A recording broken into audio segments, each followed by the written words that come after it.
Hey, what is up, guys? It's your boy Speed here, and today we're going to be talking about the top 5 late game carries. What are the heroes? I specifically want to talk about what are the heroes that are the best 50 minutes plus, all right? We're not talking about 30 minutes in. We're not talking about 40 minutes in. I want to talk about 50 minutes plus, especially getting to those tier 5 neutral items, 60 minutes plus as well. So, when it comes to these timers in the game, what heroes really shine? Now, there's a couple that I'm sure you guys will expect. But I also want to talk about a few sleeper picks I have, or heroes that I think really shine in the late game when you get into that 50-minute timing and all the items you could ever ask for are in your inventory, right? You can build whatever you want. What heroes really shine? Also, another thing to note is the later Roshans that drop Refresher Shard and Aghanim's Blessing, even Aghanim's Shard on the second Rosh. All these things are pretty important. So I'm going to be giving you my tier list here today. If you guys want to strongly disagree with any of them, I'm happy to hear what you guys have to say, but without further ado, also, by the way, I'm going to assume every hero's level 30 at this point of the game, 50 to 60 minutes into the game. As a carry, I'm going to assume they're level 30. Especially 60 minutes in, and let's get into it. And now I want to tell you guys a little bit about DotaPlus from Overwolf. This is a free stats app you guys can download right now that's going to show you your stats for the last 3 months. So if you want to know your games played, your MMR, your win rate, your XPM, your GPM, all of these things you need to track to know how well you're doing and what you need to change to gain MMR, you can get for absolutely free. On top of that, the biggest reason why you need to download DotaPlus, at least for me, is the ban suggestions. Basically, it tells you what the enemy team is good at. It tells you their best heroes, what they've been winning with. You just ban it. You might be wondering why your good heroes, why your best heroes keep getting banned. It's because of DotaPlus. The enemy team is using it and banning out your best heroes. So go download DotaPlus right now, and I'll see you guys there. All right, so I want to start with 2 honorable mentions. These heroes unfortunately did not make it onto the list, but we have Arc Warden and CK.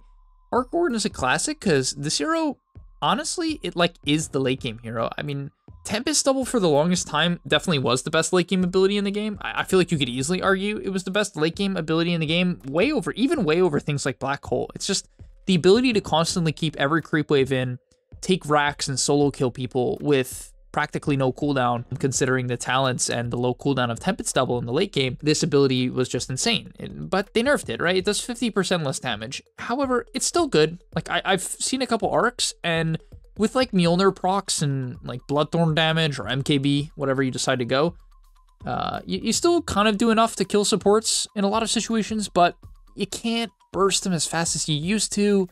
You're not nearly as good at taking buildings, so you don't split push as hard. Even the creep waves die a little bit slower.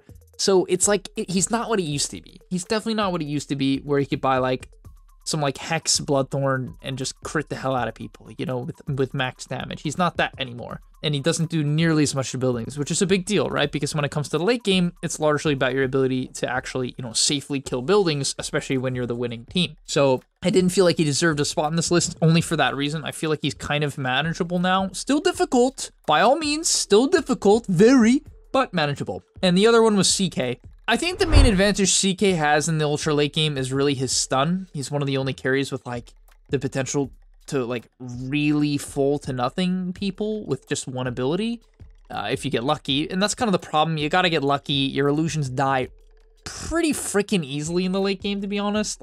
In general, illusions tend to fall off late game. So yeah, his Phantasm, I would say, you do a ton of damage, but honestly, the damage you do at minute 50 or 60 on CK generally isn't much higher than what you do at minute 30. So I don't think he stands out as a late game hero. I definitely don't think that's why you should be picking CK to try to get, a 60-minute, 50, 40-minute, even a 40-minute victory, really, for that matter. The hero's better as a, laning stage dominator into a early to mid game. But all right, let's get into number 5. So I'm not gonna lie, I couldn't pick between these two, so I'll give 2 for number 5. I know it's I know it's a little cheesy, but we have Medusa and PL, and this might sound a little bit crazy. I'm putting these 2 menace heroes at the 5.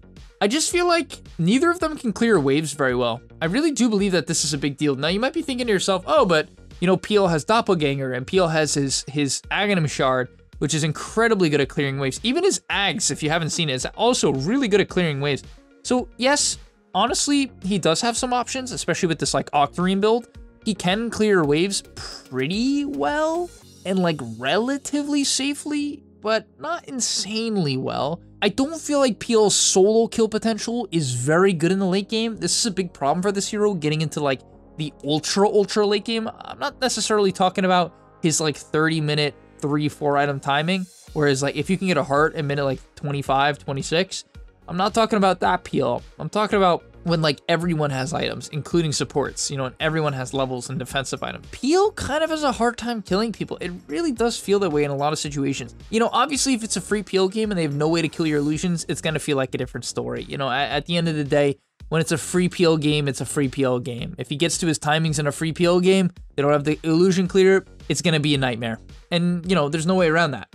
So he deserves to be on this list. I'm not taking that away from him, but they did nerf his late game talents. They also nerfed his shard. I don't think the Ags is ever really good. He doesn't really take buildings, but he is a menace in games. Like, he's maybe #1 in certain games, right? In some games, Peel illusions are so unbelievably difficult to deal with that he feels like the best hero in Dota, and so that can be the case. And for Medusa, I think the biggest issue with Medusa is her lack of mobility and lack of really a good disable. You don't really want to buy Hex on this hero. Bloodthorn is dispellable. Abyssal doesn't really work.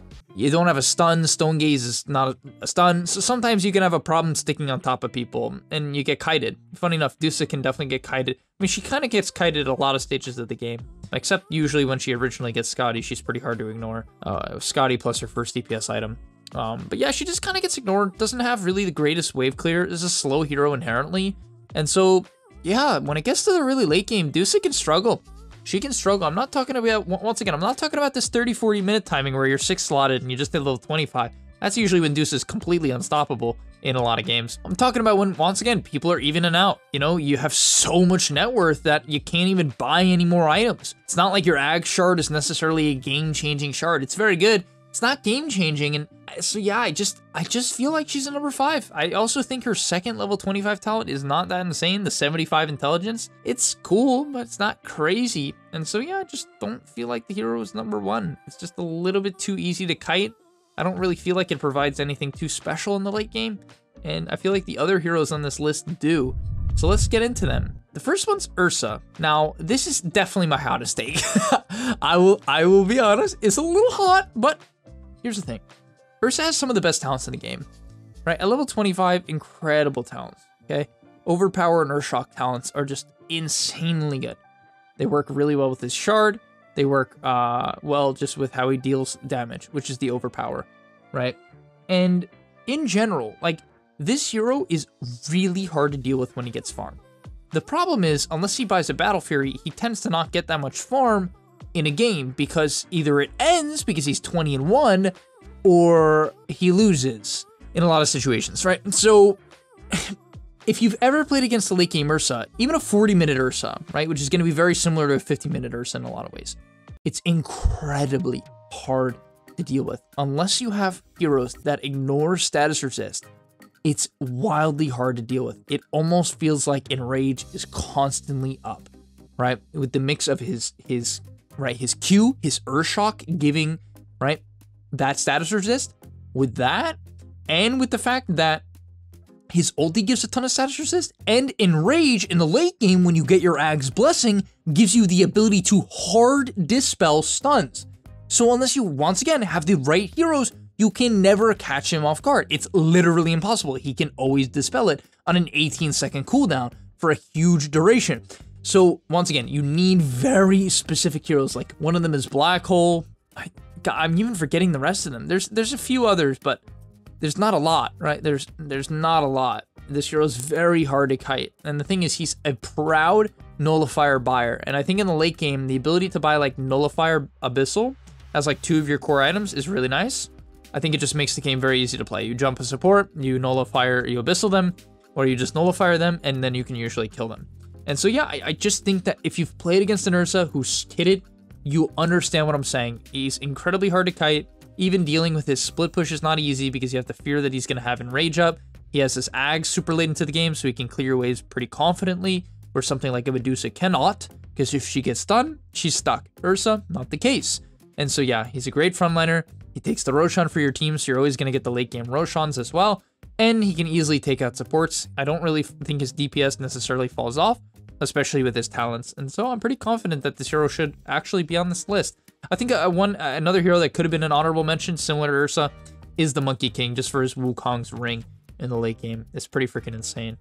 But all right, let's get into number 3, and that's Faceless Void. It's the 2 Chronos. I'm gonna keep it really simple for Void. It's 2 Chronos. It is. He also has the backtrack talent now at level 25, which is a really impressive late game talent. It just makes the difference in a lot of situations, but honestly, I think it mostly comes down to just buying a refresher and having 2 Chronos. I think when you get that timing, it's just like, you just have to be afraid. Oh yeah, Ursa. I couldn't remember the other ones that go through status resist. Yep, there you go, Void, right? It's just like, whatever save you have, Glimmer, nope. Yules, nope. Wind Waker, does that even work in Chrono? Can you Wind Waker someone in Chrono? I don't even think you can. There's like there's once again, very few spells that work through Chrono. It's like Astral, that's probably your best bet. Shadow Demon Disruption, pretty good. Oracle Ulti maybe, you know, things like this. But a lot of those heroes are like not even in the meta. So there you go. At least at this current point in time, Void is definitely, his Chrono is gonna go off and last most likely. It's a pretty heavy status resist meta, I'd say. Sancho and Yasha, I wouldn't say it's like crazy popular, but it's definitely a pretty common item. So either way, it's just the Chronos. Not gonna harp too much on Void. I really don't feel like it's worth the time. I don't think like, I mean, I guess I could argue time dilation is nuts as well. It is. If it can't be dispelled, like that ability just scales. His W just scales. It's like always just gonna be good. Just time dilation is time dilation. Also bash is just bash. Like his abilities just scale very well and better than other carries. Like something like Healing Ward, it's like late game, it's like, yeah, it scales because it's percentage, but it dies easy. It's like too much mobility, so it dies. The crit on Jug also scales pretty well, but like spin on Jug, it's like ultra late game, you got your shard, but the magical damage component definitely is going to teeter off a little bit. So yeah, even something like Omni Slash, it's like when there's too many defensive items in the game, you better hope to God you get off a good Omni Slash. Otherwise, your hero's just, you know, down the drain. So I definitely feel like Void is just too reliable. Coming in at number 2, I gotta give him some respect. It's your boy Spectre. You know, I think like the biggest thing that people don't understand about Spectre is really the vision from Haunt. In the late game, the ability to click one button and see everything it's always a huge upside to Spectre, but like, it's something you're really gonna abuse getting into the late game. Like, yes, it matters 30 minutes in, 20 minutes in to be able to jump to the right targets, but 50, 60 minutes in, I think it's largely what decides the game because everyone's gonna have net worth. You know, one team might have a lead, but everyone's gonna have their core items for the most part, usually. And so, yeah, the ability to just get on top of someone with a Nullifier, Abyssal Manta, Spectre it's tough. And then if you don't have a proper break, Dispersion is one of the most ridiculous abilities in the game. It just is. You know, your Ags in the late game as well, insanely good. If anyone shows in the late game, they have to be afraid of your Ags. It's not like you have to burn Haunt to kill him, even if it's some support, some Bane. He's level 16, 15 minutes into the game because he's just feeding off cooldown. It's like he walks out of the base. It's like, great, you Ags, you click your Manta Abyssal, you pop out. Okay, he's dead. You committed basically nothing. Great. Spectre. And yeah, Haunt is just the Giga version of that. You can just pick your targets. You can pick your targets. The biggest issue Spectre has in the late game is his ability to clear waves. Not that good. Dagger's pretty underwhelming. Your Mantas are pretty trash. You can't necessarily split push that well because you don't really have status resist. So like, that's kind of the biggest problem with the hero in the late game. It doesn't siege and it doesn't split push that well. So you gotta play, like, he does have a weakness. He does have a weakness where I think the last hero on this list, in my opinion, doesn't really have a weakness. If you really, I guess he does. Maybe I'm like thinking about it, I'm like, okay, maybe, you know, of course he has some weaknesses, but like there's always something. But either way, let's get into the last hero on the list, and that is Nature's Prophet. Now I know I know what you're thinking. Speeder Bias is your favorite hero. Yeah, it's my favorite hero, but hear me out, okay? His level 25 talents make the game brutally hard in the ultra late game. Okay, if you don't know what they are, at level 25, he gets removed teleport cooldown, so he can TP anywhere he wants off cooldown. It's pretty freaking good. You can imagine why. Maybe you can't, I'll explain it. But he also has 2.5 times treant damage and HP. Now, you might be thinking to yourself, speed, it's 50, 60 minutes into the game. Surely people can kill the illusions. Nah, most supports still don't really have the items to do it. So most supports can't kill the treants. Most cores, if they don't have, even if they have it, like they're 6 slotted, if it's like an Ursa and he doesn't have a Fury, doesn't matter. Doesn't matter. Even if he's 6 slotted, doesn't kill it. Spectre doesn't kill it. 6 slotted, no, can't kill the treants. Like, he can kill some of them. He's not going to kill most of them. So, like, unless you're specific heroes, you can't kill the Treants. And even if you could kill them at minute 50, you could probably kill them at minute 30. So, like, the point is these 2.5 times Treants, even if they're not actively taking your base, if it's a good Prophet player, you're not going to leave your base. It's going to be almost impossible. If you're down creeps, even if the game is even, okay? Let's say the game is even. And even if you're down racks, all right? Let's say you're down a rack, right? It doesn't matter because you're always, unless the Prophet messes up, which it's kind of hard to do because you can summon the Treants from like really far away and then just send them down the lane. You don't really ever have to put yourself in danger. If you do that, right? If you do that, the enemy team always has to worry. And you might be like, oh, just ignore it, right? Ignore the Treants. You can't ignore the Treants. You cannot. They'll take your base. They'll take your throne. I've done it a million times. I got the 10K killing a base with Treants, not alone, but they annihilate buildings. They annihilate buildings. You can't ignore them. Your waves are constantly cleared. Wrath of Nature is a 60-second cooldown with his axe. Even if you kill the greater Treants, they are a 6-second cooldown. Sorry, 8-second cooldown. 6 if you have an Octarine, right? 8-second cooldown, you know? 8-second cooldown. And so, because it's Sprout, right? So they resummon on Sprout. So no matter how much you shove the lanes, there's always these greater Treants that clear creep waves for free. It's not a cooldown. You don't have to worry. You could kill a top wave, then kill a mid wave. A good Prophet player will always have your waves in, is the point. You don't have map control. You don't have vision. You don't have vision. Even if you have a Spectre and you're against a Prophet, you're not going to solo kill the Prophet. You're not going to. As long as he's like not completely outside of the base and being a psycho. To be fair, that's probably one of Prophet's worst late game matchups, Spectre. No, I'll give you that. And as I said, his weakness, Prophet's biggest weakness, is he's not some insane late game team fighter. He's like Sprout and Wrath of Nature and Treants and Teleport. It's not going to own you late game. His abilities don't do that. However, I do believe that the optimal Prophet play is so dominant in how it forces you to play the game that it is the best late game hero if played properly, right? And you could argue that for every hero on this list. If you play them better, you know, they're higher up on the list or something of the sort. But hopefully that makes sense, guys. It's just like, even let's say it goes like super late game, you're level 27. Usually you don't take the Treants talent at level 10 and 15. I personally like to in a lot of games, but a lot of pros won't. But you'll get them again. So your Treant talent that you should be taking at level 25 every game, in my opinion, the 2.5 times HP, also becomes better when you hit level 27 and 28. So like your hero continues to scale in that regard. Another big thing as well is that you have them remove teleport. So of course you're gonna buy like a Bloodthorn Nullifier. Your items are gonna be like Silver Edge, Bloodthorn, Nullifier, Satanic, BKB, something else, right? Some DPS item, like, I don't know, Mjolnir, right? Let's say these are your 6 items. You're a solo kill machine. If a support leaves the base, you solo kill them. You know what I mean? And so if they split up, you solo kill them. If your team, you don't even have to solo kill them. If your team picks someone off, if your team has a Shaman or a Bane or a CM or whatever, anyone who can set up, you're gonna be able to be there, you know? And that's also why Spectre's number 2 on the list. He provides this ability to split the map. If you can play 2-3 lanes, and it's unbelievably difficult to play against. Unbelievably difficult. But all right, thank you guys so much for watching. I hope you enjoyed. I really do like making these lists. If you want to see a video of this sort for the mid lane, off lane, support, or position 5, let me know. Tell me in the comments. All right, I'll see you guys in the next one. And I'm out. Peace. And that's all. But remember, before you leave, come on, before you tune out, subscribe to the GameLeap website where we are going to help you get to the next rank. If you're stuck, click the link down below, and I'm out. Peace.